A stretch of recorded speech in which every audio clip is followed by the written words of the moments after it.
हरे कृष्ण। ओम अज्ञानतिमिरान्धस्य ज्ञानाञ्जनशलाकया चक्षुरुन्मीलितं येन तस्मै श्रीगुरवे नमः. After a long time we are having uh, discussion on Prabhupada's purports and in Vrindavan. So I was doing some parikrama.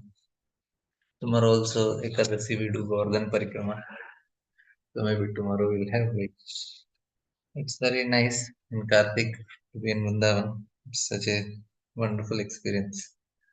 And the quality of our chanting, our bhakti, everything will so much improve just staying in Vrindavan.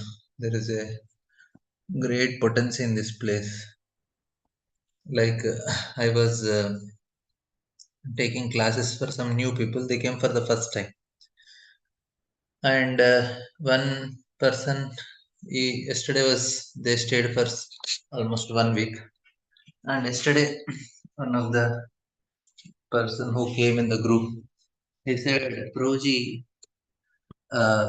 materially looking, no, there are so many things not taken care, this, that, but something is special in this place.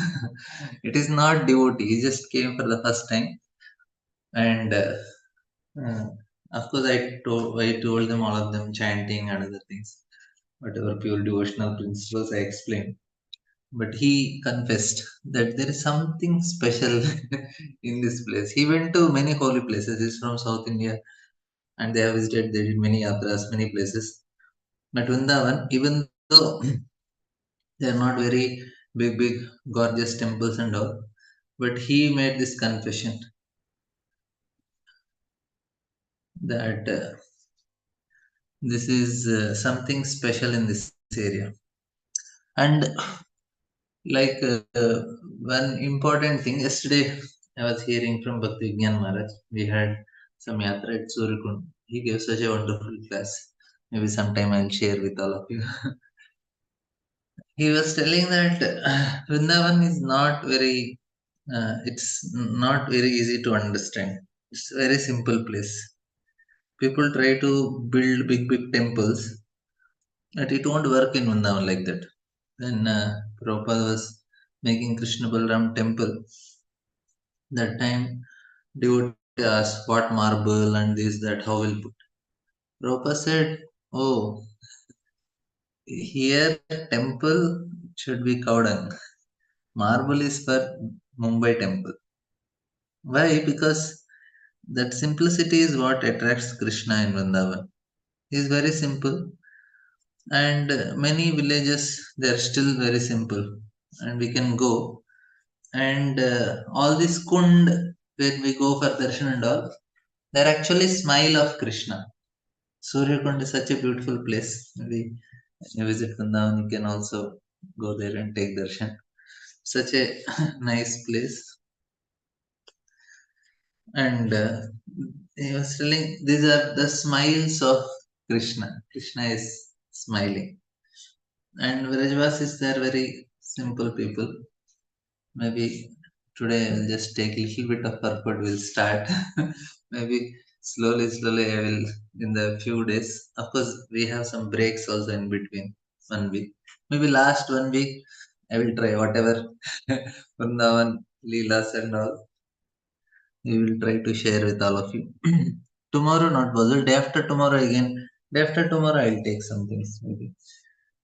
I have some nice stories, latest release, not latest release, that are actually, that stories are always there, only a week here now.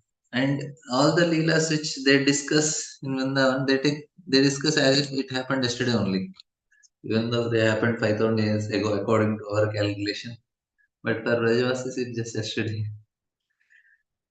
And it is nice. Of course, we need more philosophy, but ultimately we have to come to a stage where we start feeling that intense greed. That is the only price to achieve Vrindavan. We cannot achieve. Sadhana is just to indicate Krishna that I am interested. Krishna only has to bestow. And the way to get that greed is we have to hear. The most important thing.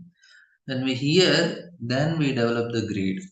Otherwise, we cannot get greed. Okay, I chanted my 16 rounds. I did this rule, this rule. That is there, but that is not the what is expected. By sadhana, we cannot get uh, the love of spiritual world. Just sadhana is there, but it is by mercy only. And mercy, to attract mercy, we need to have intense greed. That is the price. Madhusudan Goswami, yes, he is actually Guru of Jagannath Das Babaji Maharaj. His wonderful story at Surikund. Maybe on Friday I will share more. But it's a very wonderful story. And there are other nice, because this Madhurya Ras, to understand is much more difficult.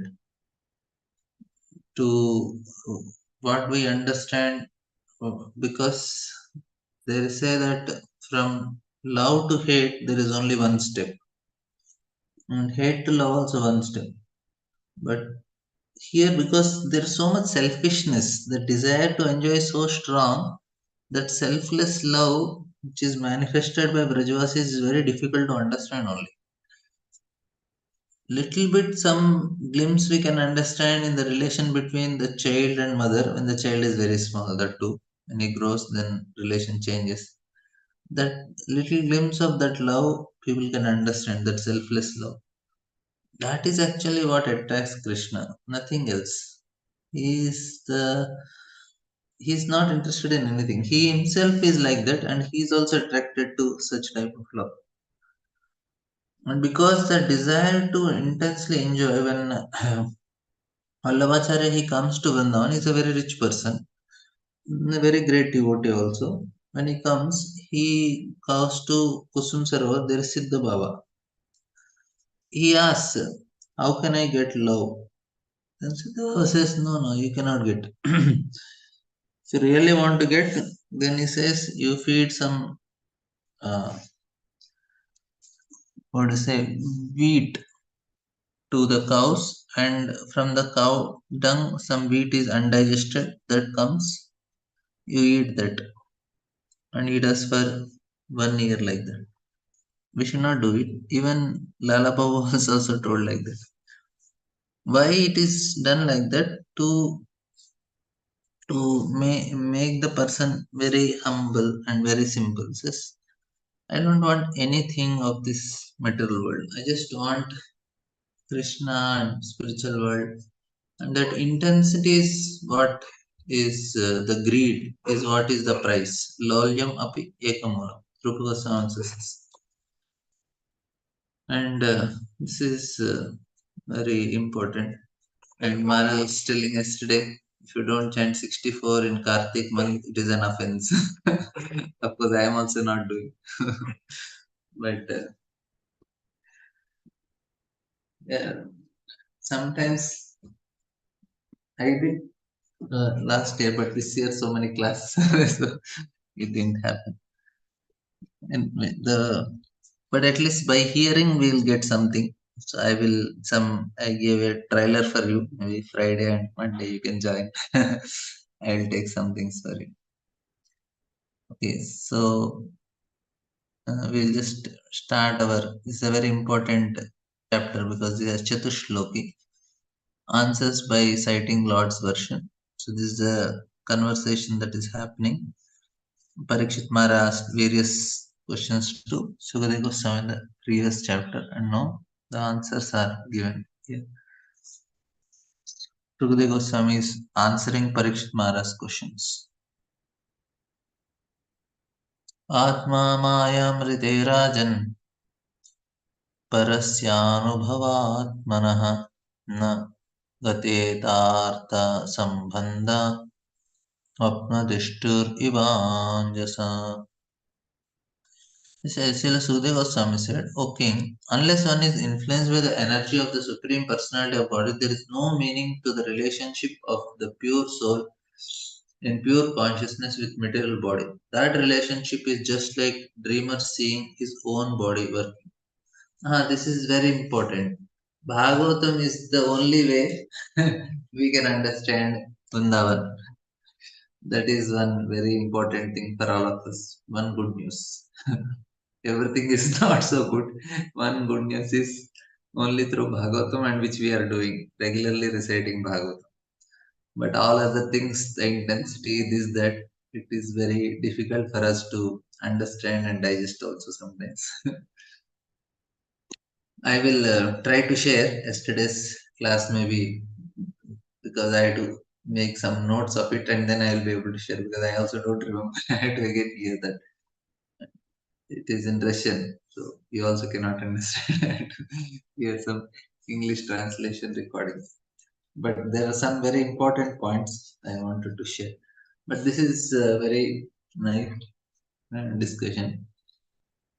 And Sudhir Goswami is answering Parikshit Manas. He's giving a very nice answer. He says, unless one is influenced by the energy of Supreme Personality of the Body, there is no meaning to the relationship of pure soul and pure consciousness with your material body. That relationship is just like a dreamer seeing his own body working. Prabhupada is telling Maharaj Parikshit's question as to how a living entity began his material life, although he is apart from the material body and mind, is perfectly answered. The spirit soul is distinct from the material conception of his life, but he is absorbed in such a material conception because of being influenced by the external energy of Lord called Atmamaya. This has already been explained in the first canto in connection with Vyasadev's realization of the Supreme Lord and his external energy. The external energy is controlled by the Lord, and the living entities are controlled by the external energy. By the will of Lord. Therefore, although the living entity is purely conscious in his pure state, he is subordinate to the will of the Lord in being influenced by the external energy of Lord. In the Bhagavad Gita 15:15, also the same thing is confirmed. The Lord is present within the heart of every living entity, and all the living entities' consciousness and forgetfulness are influenced by the Lord. Now, the next question automatically made will be why the Lord influences the living entities to such consciousness and forgetfulness. The answer is that the Lord clearly wishes that every living entity be in his pure consciousness as part and parcel of Lord, and thus being engaged in loving service of the Lord as he is constitutionally made. But because the living entity is partially independent also, he may not be willing to serve the Lord. So this is the main answer. Why Lord is keeping all as Maya? Because we want it. That is the point here. He may not be willing to serve the Lord, but because the living entity is partially independent also, he may not be willing to serve the Lord, but may try to become as independent as the Lord is. All the non-devotee living entities are desirous of becoming equally as powerful as Lord, although they are not fit to become so. The living entities are illusioned by the will of Lord because they wanted to become like him, like a person who thinks of becoming a king without possessing the necessary qualification. When the living entity desires to become the Lord himself, he is put into a condition of dreaming that he is a king. Therefore, the first sinful will of the living entity is to become the Lord. The constant will of the Lord is that the living entity forgets his factual life and thus dreams of the land of utopia where he may become one like the Lord. The child cries to have the moon from the mother, and the mother gives the child a mirror to satisfy the crying and disturbing child with the reflection of the moon. Similarly, that means who is cheating? Mother is only cheating. But why mother is cheating? Because the child want it. Is crying, crying, crying. Mother said not possible, not possible, not possible. That the child is not listening. Then mother has to cheat. Similarly, the crying child of the Lord is given over to the reflection, the material world, to lord it over as a karmi and to give this up in frustration to become one with the Lord. Both these stages are dreaming illusions only. There is no necessary of tracing out the history of when the living entity desired this. But the fact is that as soon as he desired it, he was put under the control of Atma Maya by the direction of the Lord. Therefore, the living entity in this mental condition is dreaming falsely that this is mine and this is I. The dream is that the conditioned soul thinks of his material body as I, or falsely thinks that he is the Lord and that everything in connection with the material body is mine. Thus, only in dream does the misconception of I and mine persist life after life. This continues life after life as long as the living entity is not purely conscious of his identity as a subordinate part and parcel of the Lord. In this pure consciousness, however, there is no such misconceived dream, and in that pure conscious state, the living entity does not forget that he is never the Lord but is eternally the servitor of Lord in transcendental love. बहुरूपैवा भाति मायया बहुरूपया रममानो गुणेषु अस्य ममाहम् इति मन्यते. So Goswami says the illusioned living entity appear in so many forms offered by the external energy of the Lord. While enjoying in the modes of material nature, the encaged living entity misconceives thinking in terms of I and mine. Prabhupada is telling the different forms of living entity are different dresses offered by the illusory external energy of Lord according to the modes of nature the living entity desires to enjoy. So this is a very important understanding. We all need to know this very clearly that the desire to enjoy is in different modes. Different modes means different taste. Different taste also different dresses. That's why we should never say I am right and we cannot say others are wrong. No, you are right means that is your taste. You say in the house also everybody fights. Everywhere there is a fighting. They want to prove that they are right. And why we feel we are right? Because that is our taste. I say that today the food should be this item should be made or this dress we should wear. The house should be kept in this way, and these are for the house things. Then in the office also, everybody has their ideas, and everybody think they are right. We may think, "Arey, such a bogus idea." We are not happy with the government. We think government is doing this. Everybody is acting according to their modes, and because their modes are different, everybody has different ways of doing the things. And of course, somebody is cheating and all that we don't agree. But in normal sense, everybody has a different way of looking at things. That is very important understanding that it's not that okay, only sattvic food is right, and they propagate also. Don't eat any other food, only sattvic. It is not correct. We cannot advertise like that because people of mode of goodness will be happy with sattvic food, but people in passion they cannot even take one one meal also. They say it is so tasteless. Like here uh, we are with Russian devotees. One day I was invited for one devotee's house for prasad, and that was big austerity for me. It was Russian food, and there is no chili, there is no spices. I was thinking how they will eat this. They are happy. Only thing I could eat is sweet in that. Other things I was somehow trying to finish the item. I didn't like anything in that. I was thinking how people can eat. So it was really very austere food that day. Even though they made many items, but except for sweet, nothing else. Uh, and they work very hard. It's very.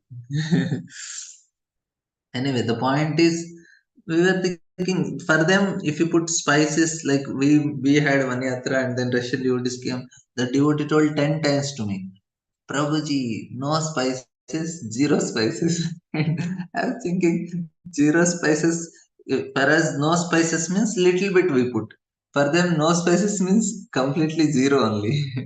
I think how somebody can eat like that. Anyway, the point is now, I cannot say they are wrong, I am right.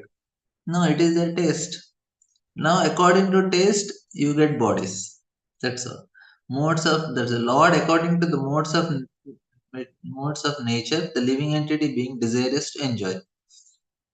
The external material energy is represented by her three modes, namely goodness, passion, and so even in the material nature, there is a chance of an independent choice by the living entity, and according to his choice, the material energy offers him various varieties of material bodies.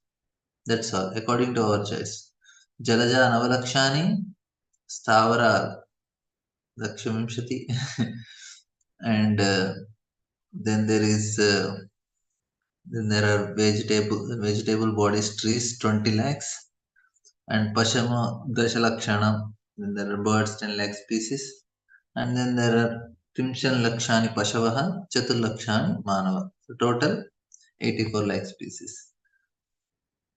Like that. Even in one particular body, the living entity changes from childhood to boyhood, from boyhood to youth, from youth to old age, and from old age to another body created by his own actions.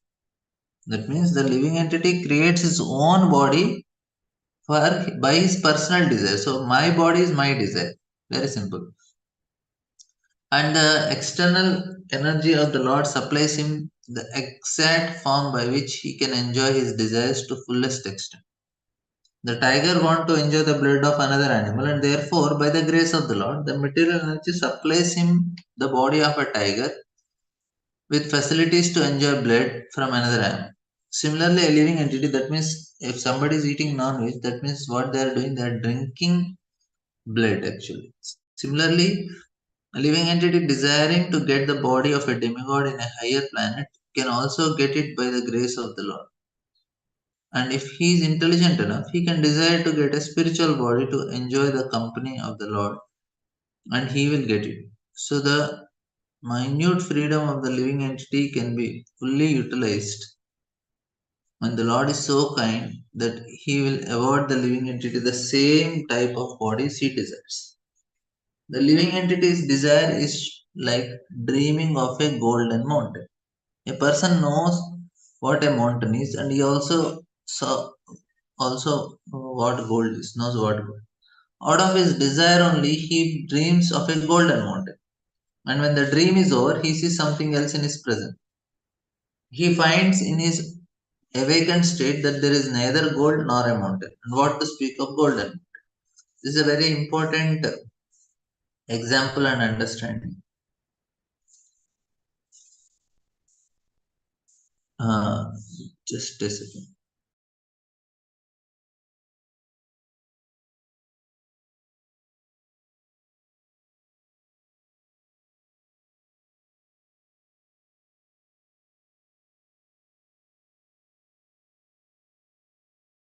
The different positions of the living entity in material world under the multifarious manifestations of bodies are due to the misconceptions of mine and I. The karmi thinks this world is mine, and the jnani thinks I am everything. The whole material conception of politics, sociology, philanthropy, altruism, etc., conceived by the conditioned soul, is only the basis of this misconception, I and mine, which are products of the strong desire to enjoy material life, identified with the body and place where the body is obtained, and a different conception of socialism, nationalism, family affections, and so on and so forth. In all due to different conception, due to forgetfulness of the real nature of the living entity, and the whole misconception of bewildered living entity can be removed by the association of Sukadeva Goswami and Maharaj Parikshit, as all this is explained in Srimad Bhagavatam. This is We'll just take this shloka.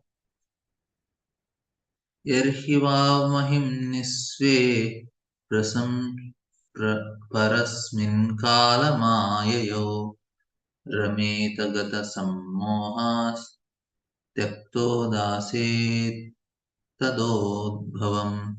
He says that as soon as the living entity becomes situated in its constitutional glory and began to enjoy the transcendent beyond time and material energy, he at once gives up the two misconception of life, I and mine. So in three shlokas, this is again and again explained. What is the main problem for us? I and mine. This is the main problem. For us to give up mine and I is not so easy. And Krishna is telling 3.30 shloka Bhagavad Gita also. This is a very important shloka. Even Prabhupada also feels that Krishna is too heavy in this shloka. And Krishna says in that, Mai sarvani karmani sanyas adhyatma chetasa Nirasir nirmamo bhutva yudhyasya vigatachvara. Nirasir, give up asha, that means the desire, and nirmama. This is the most. Mama means I and mine. So this conception of I and mine to give up is very difficult for living entity. Any state that will be there, even after person renounces, also still he will have this I and mine conception. It's not so easy to give it up. Prabhupada writes, the two misconceptions of life, namely I and mine, are verily manifested in two classes of men. The lower state, the misconception of mine is very prominent, and in the higher stable and higher state, the misconception of I is prominent. There I, there. So, in animal state of life, the misconception of mine is pursued even in the category of cats and dogs who fight with one another with the same misconception of I. In the lower stage of uh, human life, the same misconception is also prominent in the shape of it is my body, it is my house, it is my family, it is my caste, it is my nation, it is my country, and so on. And in the higher state of speculative knowledge, the same misconception of mine is transformed into I am and I am all, etc. There are many classes of men comprehending the same misconception of I and mine in different colors. That the real significance of I can be realized only when one is situated in the consciousness of I am the eternal servant of the Lord. In pure consciousness, and all the Vedic literature teaches this conception of life. The misconception of I am the Lord or I am the Supreme is more dangerous. So this comes to Gyanis. So previous para was Karmis, Gyanis. More dangerous than the misconception of mind. Although there are sometimes directions in the Vedic literature to think one with the Lord, that does not mean that one becomes identical with the Lord.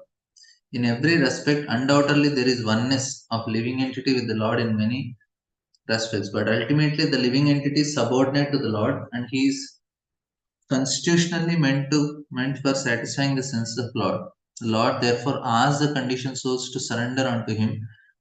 Had the living entities not been subordinate to the supreme will, why will the living entity be asked to surrender? Has the living entity being equal in all respects, why was he put under the influence of Maya? We have already discussed many times that the material energy is controlled by the Lord. The Bhagavad Gita confirms this controlling power of Lord over the material nature. Can a living entity who claims to be God, as good as supreme being, controller and the material nature, the foolish I would reply that he will do so in the future. Sorry, I'll read again. Can a living entity who claims to be as good as a supreme being, controller the material nature, the foolish I would reply that he will do so in the future. Even accepting that in the future one will be good as control of material nature of the supreme being, then why is one now under the control of material nature? The Bhagavad Gita says that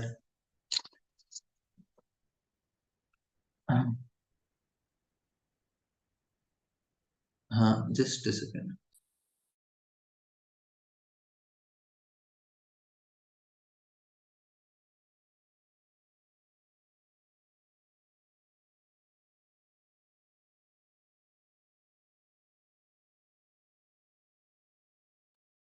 Uh, Actually, today some things are there, so we will end here. Tomorrow we'll continue our discussion. I'm really sorry. I will. Some things are to share, but I have to uh, some parikrama I have to go, and there are today I'm going to Nandaghat. Maybe tomorrow Govardhan parikrama, so I will not be able to share, but I will definitely share. I'm very eager to share some things which I'm hearing here.